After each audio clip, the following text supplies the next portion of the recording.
Holy guacamole. How would you like to make $18,000 for just 1 week of work? That's what our podcast guest Adam Smith did by buying and flipping a website business. Now, Adam is the co-founder of Niche Website Builders and has been buying and flipping websites for many years.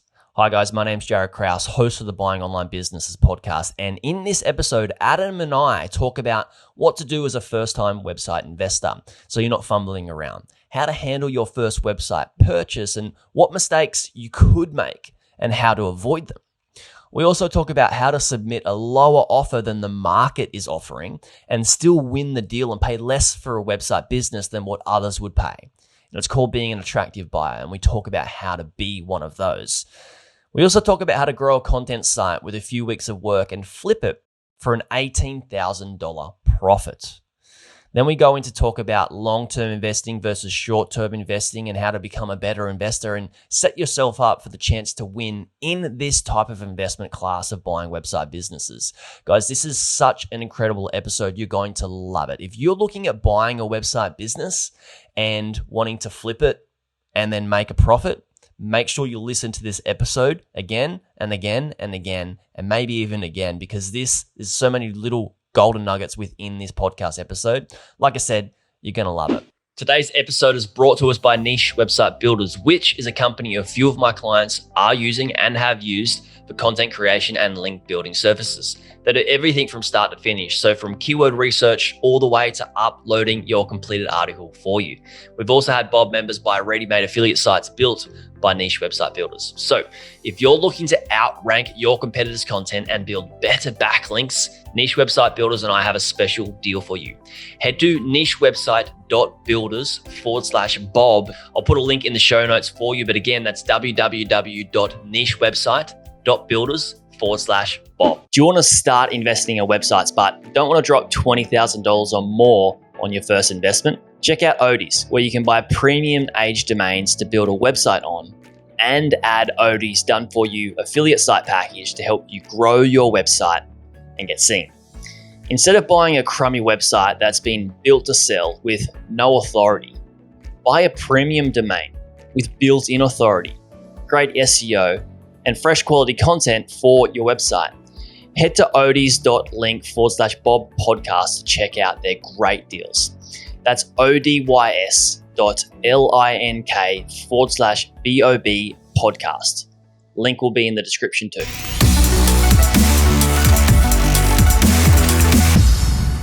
Hey Adam, thanks for coming on the Buying Online Business podcast. We get to chat again. This is going to be fun. Yes, I'm looking forward to it. Thanks for having me on, Jaryd. So good to have you on. It was good to chat with you on your podcast. If people haven't listened to that, go over to Niche Website Builders on their site, nichewebsite.builders. Check out that podcast that I did with Adam. It was fun to chat. Now, we're going to chat about something awesome that you've just done recently. You went and bought a website, and I want to break down the experience you had, because everybody listening on this podcast wants to buy a website business and they want to learn from people that have done so.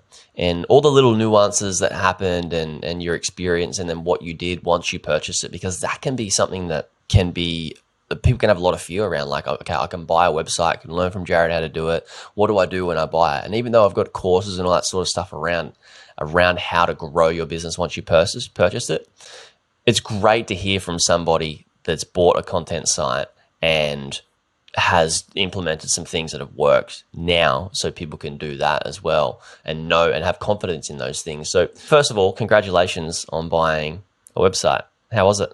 Good. So I feel like maybe I'm a bit of a seasoned buyer and seller now. So I've bought and sold like quite a few sites over the last couple of years. So my experience is probably different to maybe some of your audience experience who are buying for the first time. But yeah, the experience overall was pretty good. It's pretty positive. Cool. Okay. Well, that's great that your experience even better, because that means I want to dig into now into some questions around what you've learnt through your journey from buying your first website to now that you've bought multiple sites. So when you first started, what did you fumble around with, and did you make any mistakes, and what have you learnt from then until now, I guess? In all honesty, my first purchase, I was on the Empire Flippers podcast not long ago speaking about it because I bought it from those guys. And I fell in lucky, I think, with my first. I hear horror stories of people buying their first websites and things go wrong. But I bought my first website from there. It was around $13,000, I think, back when Empire Flippers actually sold websites for that kind of money. Like, they don't sell them anymore. It was in a niche I literally knew nothing about. So it's in the barbecue and smoking niche, and we have barbecues, but we don't have smokers in the UK. And I remember spending a ton of time on due diligence. Like, I was probably doing the owner's head in because I was asking so many questions, but it was my first time, doing something like that. And that was a lot of money for me. And everything that the site owner said about the site was true. There was no hidden nastiness, or there was no surprises or anything. And then I was actually able to grow that site over the course of 7 months after buy-in, and then actually sold it. So my whole experience from start to finish with my first website was relatively short. It was like a 7-month period, and I bought a good website, worked hard on it, and sold it. And that was my kind of introduction to the world of buying and selling. And I was hooked ever since. Yeah, sounds like it. I'm the same. How can you not be when the returns are so good? Obviously, there's risks involved with it as well. So, sorry, just to say, on that one site, I made, in that 7-month period, I made more than my yearly salary that I was working for in the agency at the time. And you're right. I was like, wow, I've got to do more of this. How do I do more? And I asked them, could I drop down to 3 days a week and do 2 days building websites? And they said no. And so I quit. I quit my job fresh with the sale money of this website in my pocket, and bought another one and worked on that full time. And yeah, that was the start of the journey. That's great. That's so funny. I've got a funny story like that as well, actually, where I had started buying website businesses, and I was still a plumber. And I worked my way out of being a plumber. So I bought 1, 2, and then 3. And then I was traveling around, and I saw Empire Flippers post for a job, which they do all the time because they're expanding. This is many years ago, and I applied for the job. I remember being in some dingy hostel in Nicaragua, and I told my friends, get out of the room because I need the room for an hour so I can have an interview with Empire Flippers. And the interview went pretty well, but Empire Flippers are like, if you are to come on the team, you're not going to be able to buy any more online businesses. I'm like, oh, that's a big stretch. Let's just keep going through the process to see how we can, see if I get through. Anyway, I ended up getting hired. It was probably a good thing in hindsight because I wouldn't have been able to buy businesses, and I probably would have put that first anyway. I think that's my primary, and then working a job is like a backup. And I would still, if I needed to go work a job, if everything went completely, to ground zero, which I find it hard to believe it could, then, I'm not opposed to working, but I would still have to be investing in websites on the side. It'd be crazy not to, I think. Yeah. What do you reckon? Would you still be doing it even if you had to go back to the agency? Yeah, 100%. I feel like it's addictive. Like once you've had a taste of like what that even side income can be, even if it's just a couple of $100s a month, like once you've had a taste of what that's like, and when it gets to the point where it's never truly passive, but it's semi-passive, and you get that check every month, it's hard to go back. So yeah, I would definitely still be doing it on the side if I had to go back to work. It really is a game changer when you have a job and you get a secondary income and you don't have to be working like full-time hours for that secondary income. It's like, your whole reality changes and shifts. And when you buy your first online business, guys listening, you'll see that like, okay, wow, like why didn't I get into this sooner? Not to say that you should rush this, because you've got to make sure you buy a good website business. And I heard you mention, Adam, that on your first website business purchase, you probably frustrate the seller because you're asking a bazillion questions like we all do when we're first timers. What I teach people to do is I teach people how to get really good at extracting information to become what I call an attractive buyer. Because when you become an attractive buyer, you get leverage within the deal. And this is unseen leverage that most buyers and sellers may not see or be visible to the naked eye, but it's definitely there where you can buy sites, put offers in that are lesser than other buyers and still win the deal. And how I do this is I teach people through all my stuff. But if people want, before you go away and think about buying your first site and asking a bazillion questions, make sure you just learn how to extract information first, right? Like that's why I give away my due diligence framework for free that people can get if they want, there'll be links and stuff. But talk to me about your process of getting better and becoming a better buyer.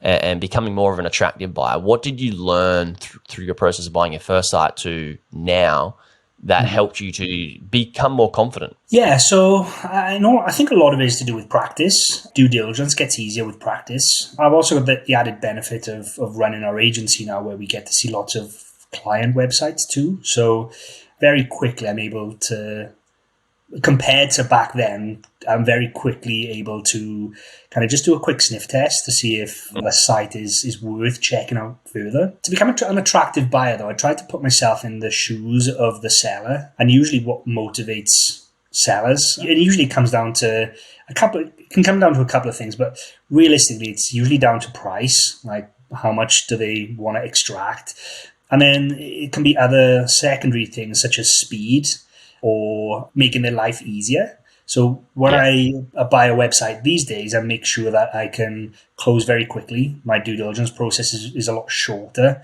Like realistically, I could spend 24 hours looking at a site these days rather than 3 or 4 weeks when I first started. I make up my mind whether, it's what I like and what I want. I can close very quickly, so there's no holding around. Like if they were to go to a broker, they might wait for a week or two for it to get listed, and then they've got the whole back and forth. I've kind of got my reputation as well in that I'm known as an efficient buyer, so I don't mess people around. I'm not a tire kicker.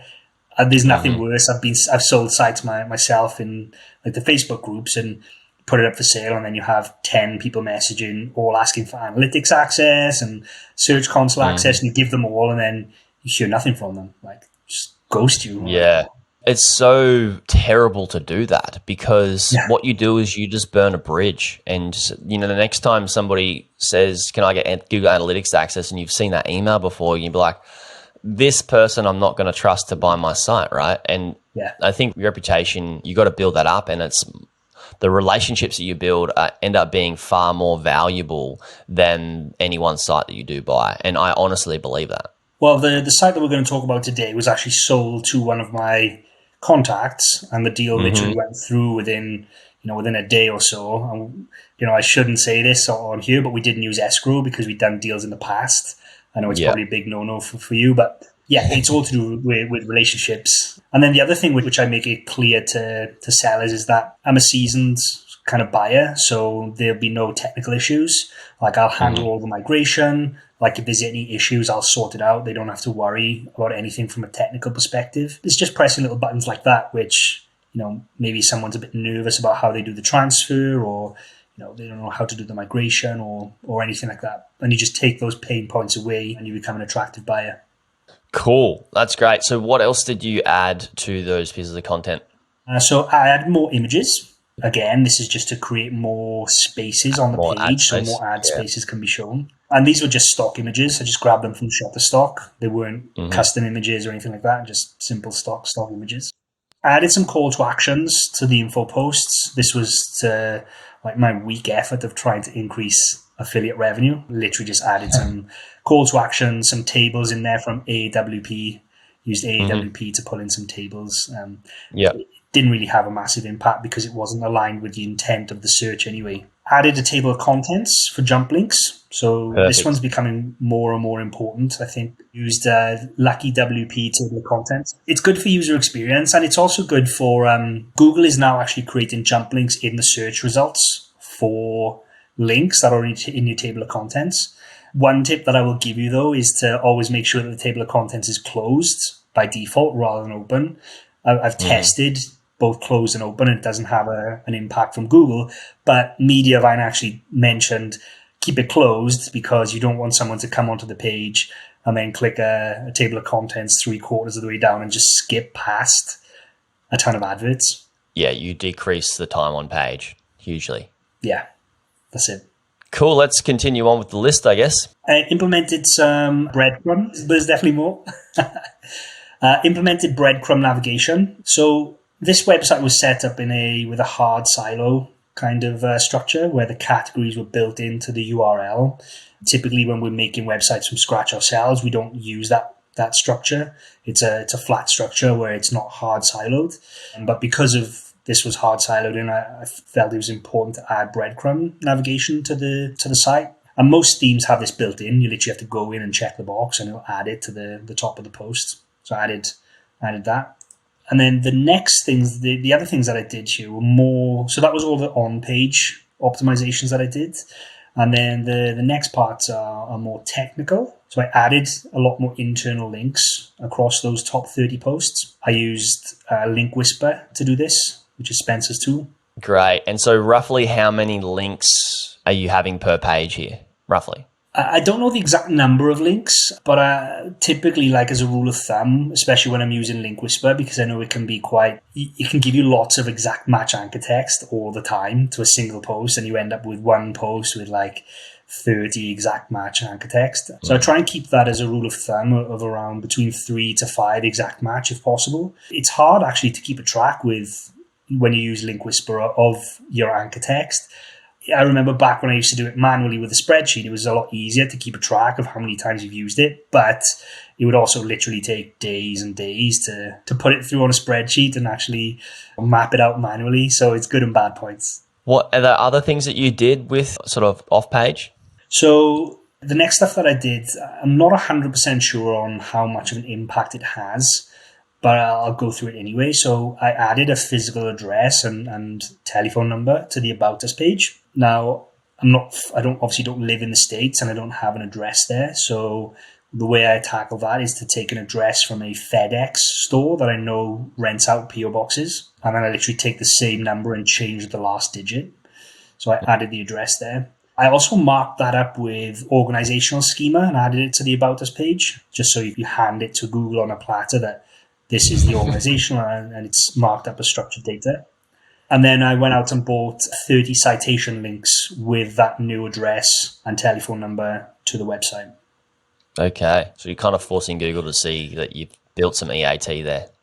Yeah. And the only problem with citation links is that they're a nightmare to get indexed. Like if you think of like Yelp or Yellow Pages, like how many people are adding links to those every day. So what I did, and again, I don't know how much of an impact this had, but I actually marked up all of the citation links in the organizational schema, typically where you would add your social media profile links to the schema. I just added the citations instead. So I was trying to get them indexed as quickly as I could. Yeah, that's great. You've done some on page, you've done some off page, and that's made a change to your sale price. Like you've had the business for 5.5 weeks. How much did you buy the business for? And then how much did you sell it for? So I bought the business for $37,000. At the time, that was a 32x multiple of the revenue. And then I sold it for $55,000, which was essentially a 37x of the revenue post having done this work. So revenue had increased around $300 per month having done this work, or that's what it would have increased by. It was on track to go up to. And then I sold it for a higher multiple based on that. Amazing. So the difference between 37,000 and 55,000 is about 18,000? Yes, that's right. Amazing. So you made 18,000 in about 6 weeks. Now, for those who are listening, that's incredible. I want you to realize that Adam is a gun in this area, and he did this within, basically a week of work. Now, after many years online, you guys can do this, and you can do this over a longer time frame as well and still get those results. I mean, $18,000 over a 6-month period for somebody that's new, amazing, right? So congrats on that. Were you pretty excited when you made the sale, especially since you didn't have to go away and put it up for sale? Yeah, so in all honesty, we were just in the process of buying a new house. So it was a nice cash boost for that period. But in all honesty, I kind of wish I'd kept it for longer. You always look back at the ones you sell and think, I wish I kept it for longer. Like, I don't have access to analytics anymore, but I see in Ahrefs and SEMrush that the traffic has just continued to increase based on the work that I've done. And I think that I probably sold it a little too soon. You left some on the table though, and it's somebody that you know and like, so that's a good thing. But I agree. I like to keep my businesses for the longer term because all the work that you put in, you can reap the rewards for a long period of time. As you can see, the business is still growing. And I guess you probably have insider's access to how much work the new owner is doing to the site. Yeah, nothing, which makes Oh, it more really? frustrating, I think.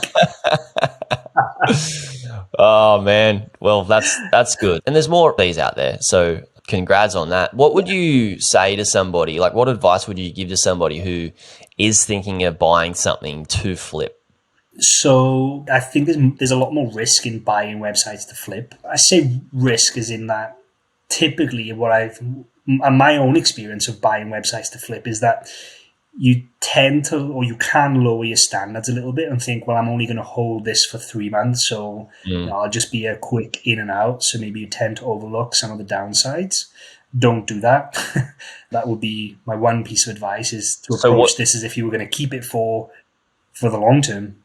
Oh, great that you said that, because that was going to be my next question. You mean like like when you buy it, don't think, all right, I'm going to keep it for 3 months, so I'll just do a few little tweaks that can be quick wins and try push it on, and it's not a very good evergreen growth strategy. Is that what you mean? Yeah, that, and also when you're doing your due diligence process, like I've had to catch myself a couple of times where I don't think this site is a great long term website, but it's good for Yes. maybe the next 6 to 12 months. Hmm. But as soon as you buy that and you pay your money, the risk transfers to you. If something happens to that site tomorrow, like why put yourself in the position of buying a website that you wouldn't hold for 2 years or 3 years or 5 years just because you plan on selling it in 6 months' time or whatever? Oh, I love that you said that, and I totally agree. The risk does transfer to you, and also if you look at it from a selling point as the owner and wanting to sell the business, a business is far more attractive to a seller that has a great history and is going to continue to have a great history with how the current state of the business is when they're looking at purchasing it. Because that's you as a buyer going, well, I could hold this for a long time and still have minimal risk compared to holding something for a short period of time with high risk. Why don't you go for the better option of buying something that's got a long-term possibility of minimal risk and optimizing it to flip anyway and sell it? The other piece of advice I would give is just to have a plan ready for when you buy a site. We obviously work with lots of clients who buy websites, and like one of the common things is they've bought a website and then they're not 100% sure on how they want to grow it, and they come to us and ask us, what would you do? What content would you add? Or how are you going to help me grow the site? It's a lot easier if you already have that plan in mind prior to buying the site, I think. They're just not scrambling around basically trying to look for a strategy. Yeah, exactly. And I think to one up that one, and we're talking to first timers, but for people that are a first timer, I would say research or try to learn how to be really good at a strategy that is going to grow a content business before you go away and buy it. Because then you can start to build more confidence in yourself that what you execute on the site is going to produce a result as soon as you purchase it. For example, if you do buy a content site and you want to get better ad revenue, is take a leaf out of Adam's book and focus in on working out how you can optimize those articles that can produce a better on-page experience and also produce better ad revenue via some of the things that have been changed. Or if you want to optimize it for affiliate revenue, look into affiliate CRO, conversion rate optimization, and get really good at that. Build your confidence in knowing that you can get a better result before you go away and purchase that type of affiliate business to flip, I guess. Yeah, agreed. So, Adam, is there any last little pieces of tidbits or advice you would say to somebody that's looking at either buying a site or growing a niche site, content site? Get started. Like, there's no better time than today. We speak to people all the time and they think they've missed the boat almost. Multiples are increasing year on year and they think, oh, it's too late to get in. Like, no, I think this space is very much still in its infancy. There's a lot of big money coming in from private equity firms and bigger companies that are trying to build a publishing brand that are coming into the space. And I just think multiples are going to keep going up. So if you're on the fence about should I get in now or should I wait, then there's no time like the present. The other thing is just to be consistent. We see all the time, people come to us and they say, I've been working on a site for 6 months and it's not going anywhere. And then, if they just carried on working on it for another 6 or 12 months, I know it sounds like a long time, but in the grand scheme of things, like a year in a day job just is nothing. But a year building a website seems like forever to some people, but it's not. And if they just kept on going and they were consistent with pushing content and building links, like, it's not growing a site's not complicated. It's two main ingredients: it's content and links. And if you're consistently doing the both, you can't not succeed over time. I'm so glad that you said that, because people listen to this normally, and a lot of people come to the space from a position of like, I want to get rich quick and I want to make this happen overnight. And they've gone away and listened to your experience of, I bought something for, 37 grand, sold for 55, and within 6 weeks I made $18,000. And people go, I need that. I need that on my first website business. And they go away and put so much pressure and stress on themselves to do that. And you got to realize, guys, that this isn't Adam's first business. He's bought multiple businesses, and he's got a primary business that does creates content for content sites. So this is your bread and butter, Adam, and you're really, really good at this. And people listening is that you can do this as well, but realize that it's going to take some time. And I'm so glad that you said that. Think long term, because macro thinking, and this is probably like one of the most important like millionaire mindsets or billionaire mindsets that wealthy people have is long-term thinking over like quick short-term wins. I'm happy to give up a bunch of money in the short term to know that I'll make that in the long term with far less stress and enjoy my life, enjoy the process of it. I think people listen to these types of things, Adam, and set the bar super high that they need to achieve that straight away. And when they don't on their first website business, they go, this isn't for me. And they leave the whole industry, or they leave or the same with, crypto, and it's the same with Forex, is we go, I need this result. And we hear all these people on these podcasts and, on these different mediums that they've achieved these results. And if I don't achieve that result within a short period of time, I'm obviously no good at it. So they go from one, income earning source to another one, to another one, to another one. And there's a bazillion different ways that you can get wealthy. But I think if you just stick it for the long game, that's where the real rewards come in, right? Yeah, agreed. 100% agree with everything you've just said. Sounds like we're definitely on the same page. Yeah, cool. That's a good way to finish it off, guys. Don't set the bar too high. Don't try and make this happen overnight. Think long-term thinking, and you will come out with a win if you just dedicate yourself and to the process for a long period of time. Adam, where can people go away to find out more about what you guys are doing? Because you're doing some really cool things, and a lot of people in our community are raving about what you're doing. So where can people go to check that out? So they can come to our website. It's nichewebsite.builders. There's a little chat option on there. You can speak to me or Mark directly. Or we also have got our own YouTube channel and podcast where we talk about what we do, some of our ideas around the industry. We interview awesome guests such as yourself, Jaryd. I know you've been on there in the past. So yeah, that's probably some of the best places to check us out. Awesome, guys. Links will be in the show notes to that. Adam, thank you so much for coming on. Everybody that's listening, thank you so much for listening. Now, guys, before we go, I want you to think of at least 2 to 3 people that are thinking about making money online. Not just buying a website, but thinking about making money online. What we talked about in the end of this episode is going to be especially valuable for them. The macro thinking over micro thinking, long-term approach. And everything else that we talked about within buying websites and flipping them and growth strategies this is such a valuable episode for a beginner or for somebody that's bought a website before. So if you're thinking about trying to buy a website or make money online, think about 2 to 3 people who want to do the same and do them a massive favor and share this podcast episode with them. So that's it from me, guys. Thanks for listening. I'll speak to you soon. Hey, YouTube watcher, if you thought that video was good, you should check out this video here on the 2 best types of websites beginners should buy.